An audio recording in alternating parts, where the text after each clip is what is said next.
lava ia, laka karupuru, whamalo at mau. Pe gaula, mo matua tai whana ko toa pe. Whamalo at la whakate ta whatongia. Kei tui whaloloa te tahoka ta pe ki ta polo kalama. Kore mua ki whawhi na taha ka wafonga ka whamau. Kore ki a tupou a me whapula, ke ne mea mai. O toa kola magtatolo.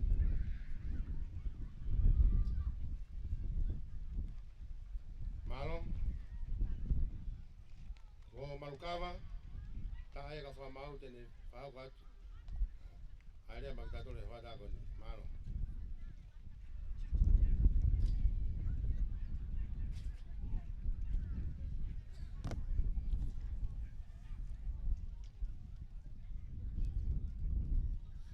Oi whaue kua puronga.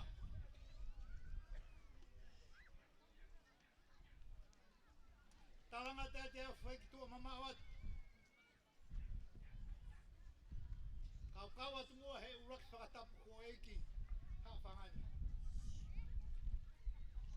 Ape eiki he talamalu e whonua.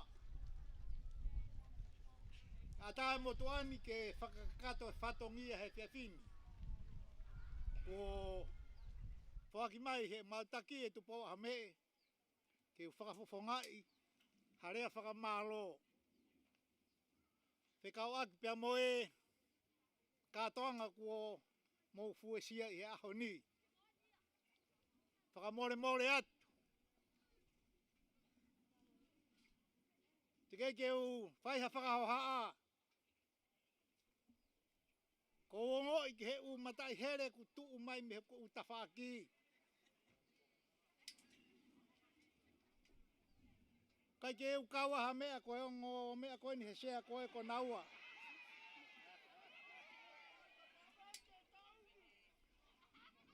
Koe taumu ai katoanga koe ni. Uraki koe fia. Ua. Koe puke. Ho e tatuk whakaholo. Pea koe tahaine mea ku talai ho ta Tonga.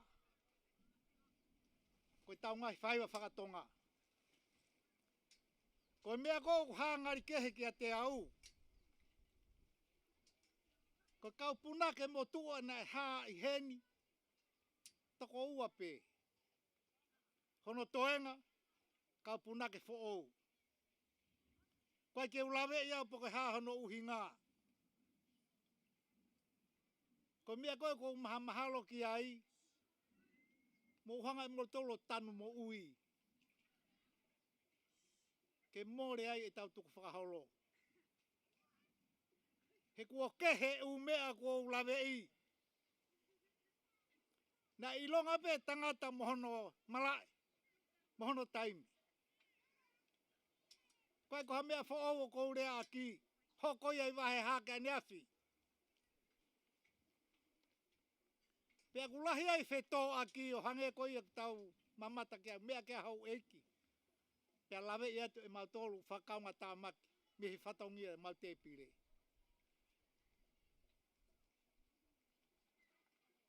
Kau whine eiki.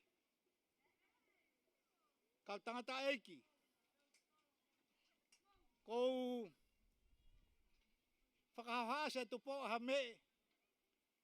Pea talange hange ka te au koe kau i tau ko toko toa pe katoa e kau lotu ia koe ni he u whaiwa whai. Koe kia ha mātua tangata i ai.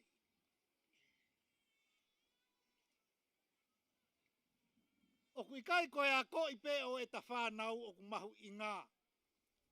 Ko tui koe mahu i ngā o i tuku whakaholo ke kakato.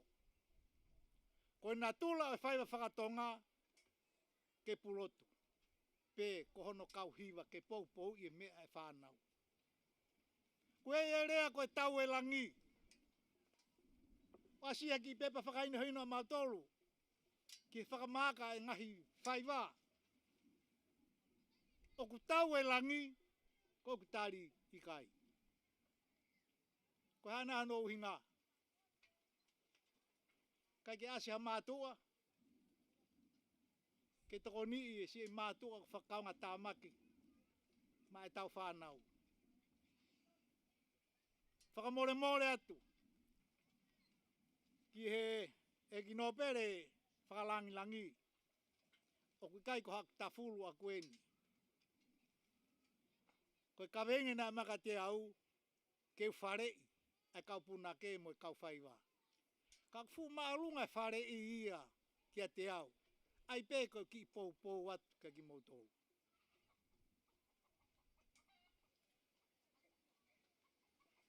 Ko rea tu kau tauhi mātua mālo whau e ngā u e mo e pou e mea tau whanau. Ko manawasi,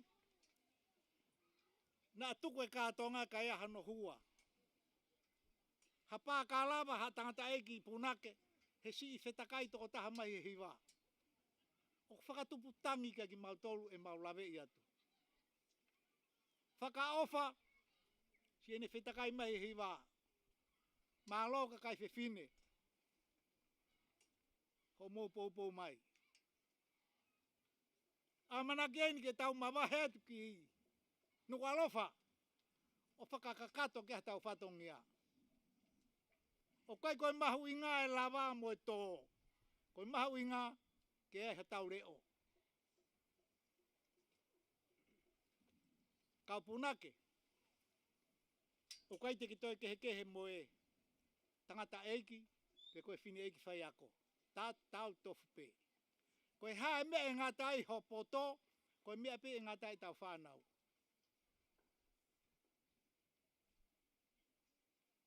Pe koe aha pē e nau atu umai he lakalaka mo e maulu ulu, o ku kau e tangutu mo e tuu hono ako i.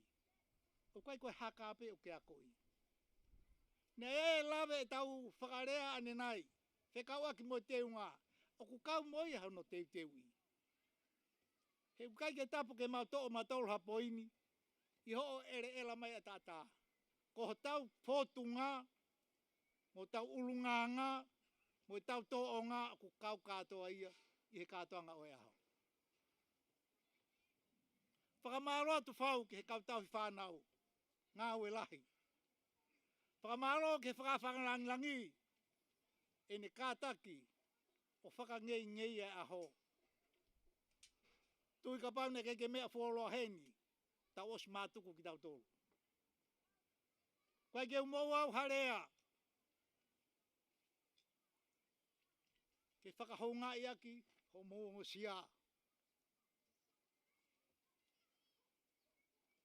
Koe whonua, o kuia ta awhi nima.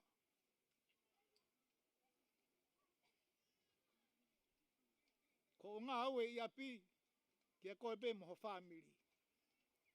Koe ngā aue koe ni o kui meika ki taua, koe whonua whakaluku fuai. Mōre porea hou eiki, fia eiki taua, kaina ngai whonua. Pea koe koha mea whoouia. Ki tau teke ho tau langi, kai mau he hou eiki, pea moe tu i e whonua, hono monu ia.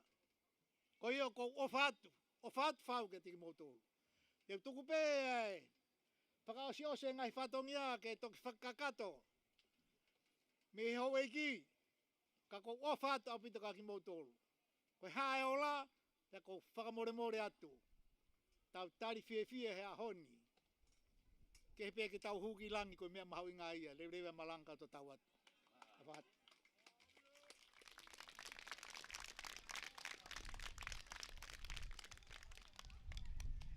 Whamalo ki a Malukawa, e taha e ka whamau e tau kātonga e ahoni, i e tokoni ma me pou ku whahako, pa kutui koe koloa ke te kirau tolu ka hiako ne vai ngā hifo. Kore me mua ke tau hoka na pete u kore heni ki e whawhalanglangi o tau kātonga e ahoni, no pere tui wano, e kataki mua toanga koloa, mai ngā hiako kotoa vai ngā hifo. Malo.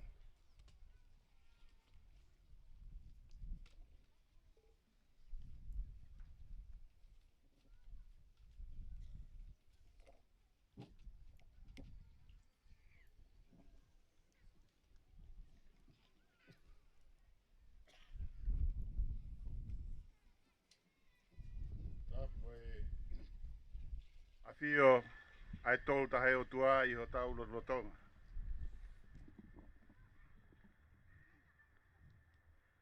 Whatapat kia Kaukauloka. Bo ahme mo hoik. Patapat kia Malkawa. Hamatapu de. Patapat ki tare kita ne o mamaheatu kamba e potungao e ako. Kau fai ako. Patapat ki matua. Kau tau whanau. Ai aho whakawhiwhia ko eni.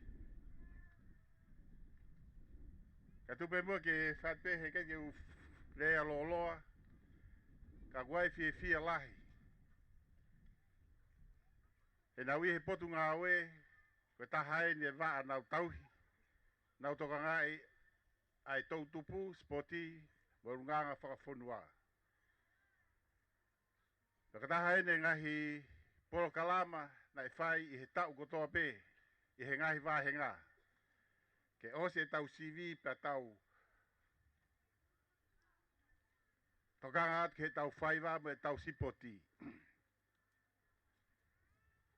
Te kou whiwhia lahi apito whanau ai talango fua mo whai. Mahino ko ose to wako oi wanoa wanoa. Kau tau hanga atu ki he wanoa wataha.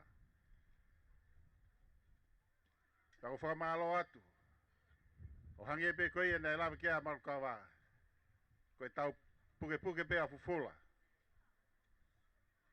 Te koe mea peni ti tau hanga puke puke ho tau whonua me tukwa holo. Ai ngai whaiwa. Te koe ia whanau ou ai ngalo ia ki mautolu. Ko ki nau tolu na e punake i he ane a whi. Unau ki uru hina hange ko au i he ahoni. Ka koe anga ia ala e taimi ai vilo a sea kare o mo ui. Pako whaka ampe ka ki mautolu a ngahi kolo o guaha mo whaiwa tuk whaholo. Ke kei puke puke pia whanau mo usio ki ai pia tauhia i ho mauloto. He ai aho te koko e te ke hoko koe punake. O mahu inga apito e tau ngai whaiwa tuk whaholo. Te koe ia ku whamalo atu ke kau pure ako, kau mai kau whai ako. Ai fua e whatongia, me iloki ako. Te whamalo atu ke he tau i whanau. Ai fua e whatongia me i api. Te koe ia ku a te tala monuka ki mautolu. Patawange ke i awhio e o tua mafi. Ia ki mautolu. Pia tauhi ki mautolu, tau manaki ki tau hoko atu. Ke aho whakahifo, oi whakamoui. Te koe ia tala monua ki mautolu kismasi, ka mai a tau whoou, whonu tāpuaki, mo keresi ia, o whātu.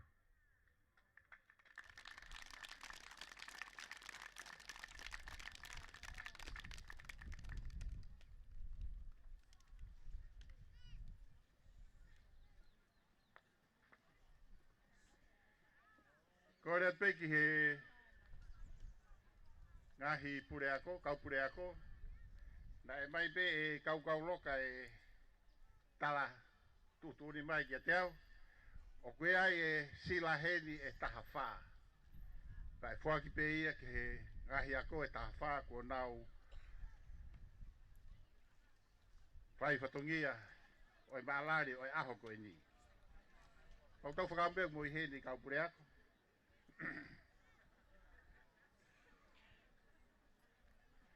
Pea koe o laini o e tau kātoanga o e aho koe ni. Aia koe ngahi whaiwa ene e awi ki teu whaiwa. Ke whakafofonga i ho tau wahenga. Wahenga hifo. Koe mā ulu ulu. Ko hofoa mo puke.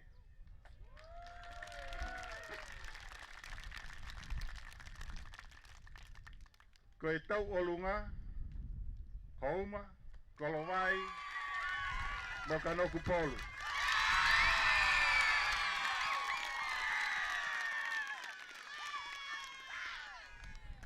Ko kai lao, AVP ho apiako na na whakafofonga I mai kai lao. Houma, mo ka hoa.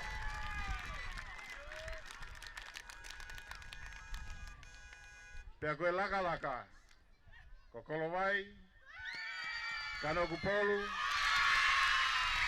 mo atata.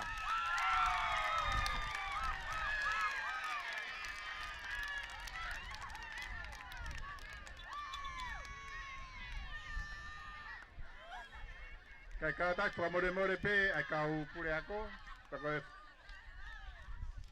ke mou kātak pe o mea mai o atu ho mou sila, ko atata, o kwai e pure ako atata,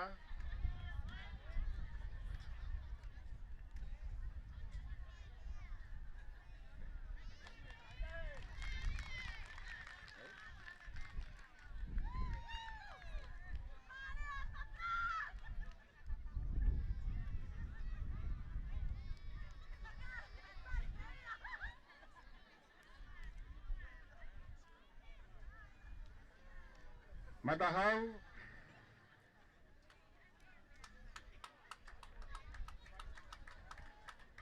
ora te kapure ako mo ki hofi of mai pe. Aka bodo fo wao mo ke mo of mai hini.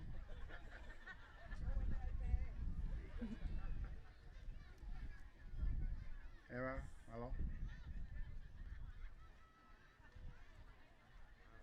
Pea, GPS pea.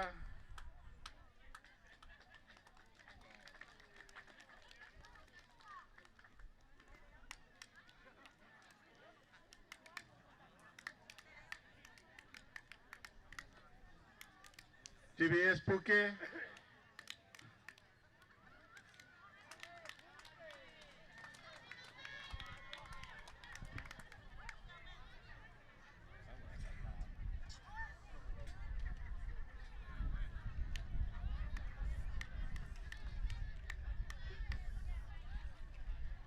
GPS hall 4.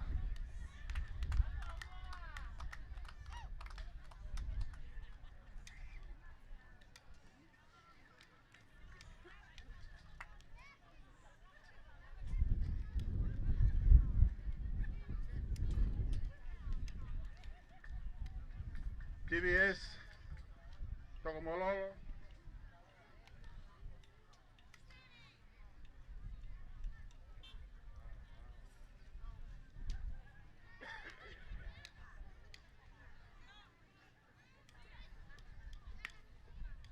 GPS Halalo.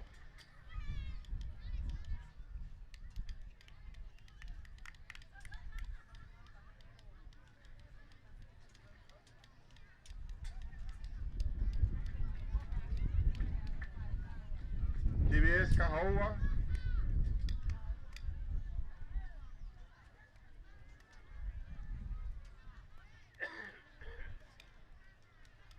Tahako mai ai a Houma.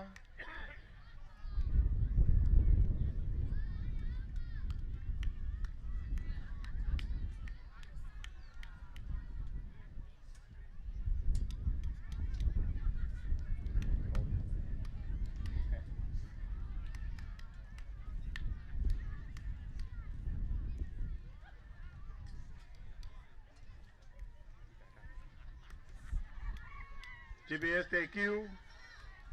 Tahako mai ai Fatai.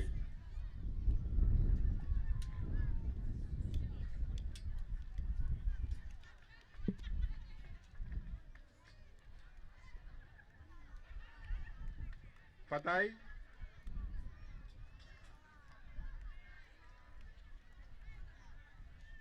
Kolovai.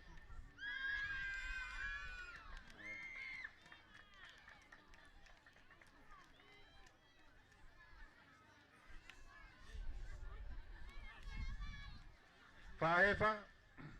GPS Fahefa. Tahako mai a Kanokpolu.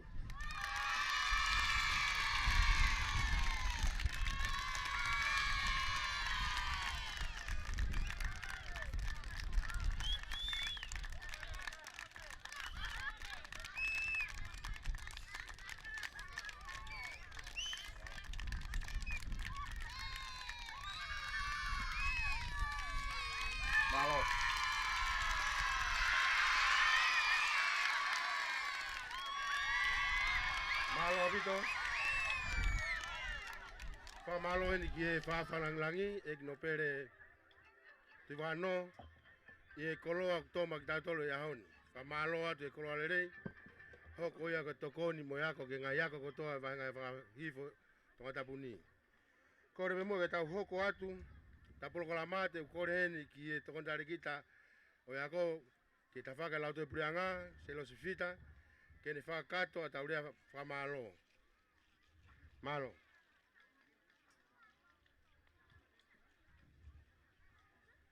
Tapu ki he hawa unvesi. Tapu ki whalangi o e aho. Ek no pere. Tui whakano. Tapu ke whare matapure. Pea kou kore pe. Ke o whakamalu atu i he whakatapu kakato na e ka mata aki ai ka Tongan. Ke a tāmo oku ai whainga maari e koe ni. Ke o whafofonga atu ai ek minister o e ako. Honorable Siausi ofa ki wafolau sovareni. E ono whakakato atu ai whatongia whamalo. O whamalo heni ke o tua mafi. I he ne whakakato e tau whaamu. Motari e tau lotu. O whakalao ana tula. Kai lava lele e ka atoanga. Whiau whaiva. Whakatonga. Ai vahi fo i aho koeni. O ko watu foki heni ai whakamalo lo to honga mo oni. Ki he whaafe whakalangi o e aho. Ek no pere. Tui wakano. I o anga lelei. Ka ke mea mai o whakalangi i. Ai aho koeni. Koe aho ne teo mai ki ai ai ngahi lau tohi ahi fo. Pea ko o whakahonga e mau whakaafe. O kumau vela maa whanai. Whamalo a foki i o ako ne kina e mau ngahi ngāwe. E mau kau ngāwe. Pea mohi hifo i e aho koeni. I he whakaapa mo e loto tō. Mo e tauhi waha a. Mo e mamahi i mea. I o whekau ane afi. I o mea i pē. O te ulele atu ai kau ngāwe mo i nau ki i whakananiwi. Ki he whakaafe whakalangi.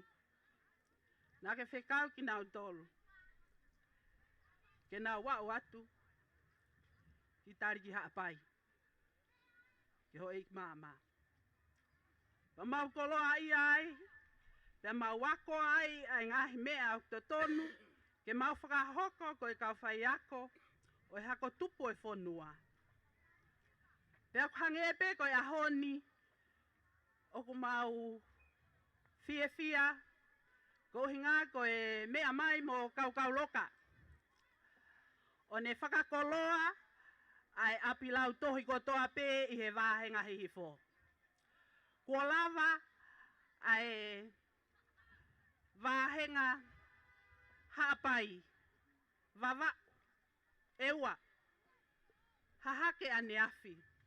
Ko e haoni ko hihifo. Kua whakakoloa ai api lau tohi kotoa pē ia o hihifo. I kai ke tatau ia mua toe wahe ko hili. Ko a pongpongi e hoko atu ki he wahe kolo. Ka oku mauhonga ia. Ko hinga ko e whakaha me i he wāhenga hihifo. Ai ngahi koloa lelei ko ia a e Tonga. Oku kei tauhi pē. Ki hoto ka ai ngā. Pea. Oku i kai ke aha ofo ia ai. Me i he lausi i. Koki mou tolu. Oku mou wako ne kina. Ai ngahi koloa. Lelei ai whonua. Tuku whakaholo. Pea oku fie mau ia. Ke pao tolo aki. I he whonuani. He hange ko e taanga i loa ko ia. To ulo e wao akau kakala. Ne alaha he kuo hihifo. Ai lo maile ne fotu he anga mo e huni whakame i te lolo. Ke ngā ngātu e o tau pure a ngā, pea hao mo e tau nonofo. Fine toke lau, tuhi fohe o sei, he pua tau kanawe. Kane toki o tala, tala noa ki ai, matangi ho tau maatanga o tau kuongani. Fusita, na e whakalanga mai o ofo, pea kua lahi. O kuaka i he ofa maa te aki, pea sino he mo uili aki. He koia pe ai lava anga o e whanongani hono haa. Tau fie fia i he meri no, he tonga mo unga ki he loto.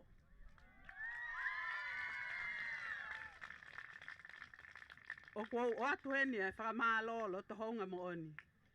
Ke si ngahi mātua tau hi whanau, o mou hela, he vare i atama. Ko ngahi teu, mo e poupou lelei, kua mou whakahoko, ke ngahi kau pure ako, kau whai lau tohi, o e wāhenga hifo, o honga ia. Ke eik minista, mo ne potunga awe. He kuhaka eni, hoko eni, ke ne pātolo aki lele iai, mo whakatolonga a e tau ngahi whaiva tu whonua. Pea moho tau ngahi ulunganga lele i whakawhonua. Whamalo atu, ke kau pure ako. Kau whai ako, ko mou toto iwi i he ngāwe oskia velenga, i he ako nekina e tau whanau, i he ngahi whaiva. Whamalo atu ke whaiwhikau, Leone whakawā, he tuku tāpu aki mo ki tau tolu kotoa i he ahoni. O whapē hoko atu ai tāpu aki a eiki, ki a te koe whoki.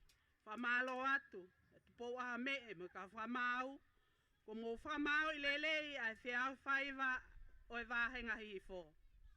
Whamalo atu e ai pe ai lelei taha. E au fia heni ai ngahi ako a hifo, pea mo sio atu ki he wike kaha una, ke toki veteki pe me i teu whaiva. I he tālahi ai ngahi whaiva lelei. Whamalo atu foki ki he taha kotoa pe. Oktotonu ke whamalo ia i he kātoa ngani. Ka kui kai ke kau i hono whakahoko atu.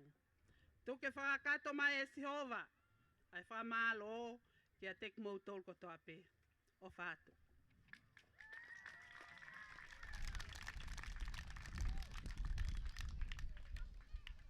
O tutuku whaiwhekau Leone whakawā. Ki tau lotu. E rei o mau whamalo ki a Fiona. Tuke mau i kuna e kātoanga o e ahoni. Na mau kamata e kātoanga e o tua. Na mau tangi ki a Fiona. Ke whakawhainga maari e ai whanong anga. Kau mau toi whakatātaha. He i kuna e kātoanga. Whakawhi whakalangi. Pot ngā ue ako. Moi whanau ako mi he wahe hifo. Mau toi omi ke mau whakamalo atu eiki.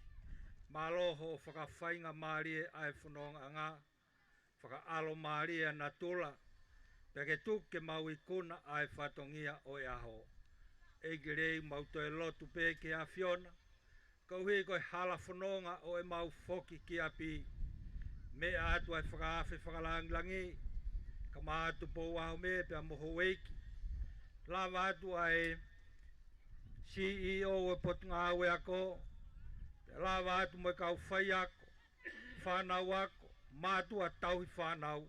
Koe maulotu eiki. Whakamore more o tofa hala ai a Fiona. Whakawhainga maari e whanonga ngā. Ke nau whoki hao ke nau ngahi api e o tua. Koe maulotu eiki. Haere mai ho lau maari e o whaiho mau tataki.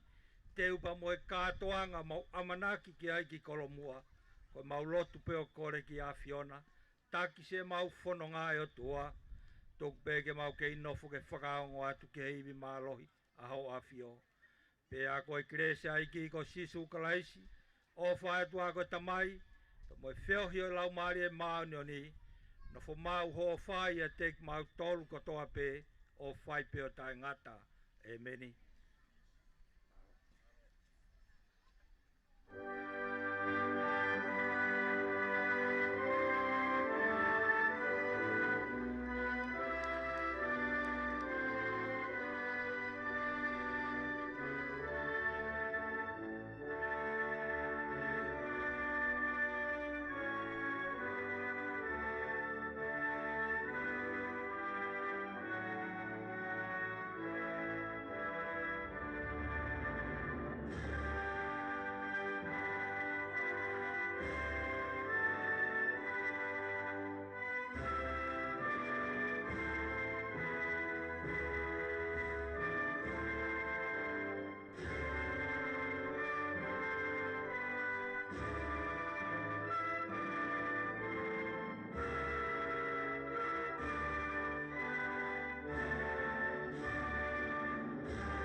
Lau gato ia e programa mei he funga maha wha. Mei Houma ka koe katoanga whaiwa whakatonga e ni ngahi lau tohisi. Pea moe potunga e ako moe ako ngā we programa e ahoni ne kau mai kia e GPS a atata, GPS a matahau, GPS a pea, GPS a puke, GPS a hofoa, GPS a tomololo, GPS a halalo, GPS a kahoa, GPS a Houma,